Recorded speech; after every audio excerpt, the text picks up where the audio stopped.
ভালোবাসার অনন্য দৃষ্টান্ত। হিরু ও হারুনের মায়ের কবরে জিয়ারতে বিএনপি নেতা লালু। রাসেল আহমেদের তথ্যচিত্রে বিস্তারিত। ভালোবাসা আর মানবিকতার অনন্য এক দৃষ্টান্ত স্থাপন করলেন বগুড়ার গর্ব বিএনপি চেয়ারপারসনের উপদেষ্টা ও সাবেক সংসদ সদস্য হেলালুজ্জামান তালুকদার লালু।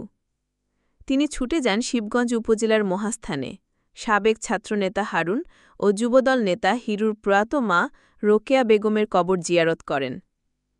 গভীর শ্রদ্ধা আর ভালোবাসায় তিনি কবর জিয়ারত করেন বিশেষ মুনাজাত।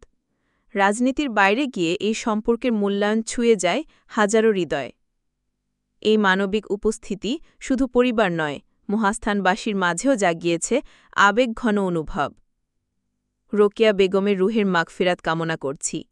আর এই ঘটনাই প্রমাণ করে মানুষে মানুষের সম্পর্ক, ভালোবাসা, শ্রদ্ধা ও মানবিকতার ঊর্ধ্বে কিছুই নয়। চলনবিলের সময়ের প্রতিচ্ছবি। ধন্যবাদ।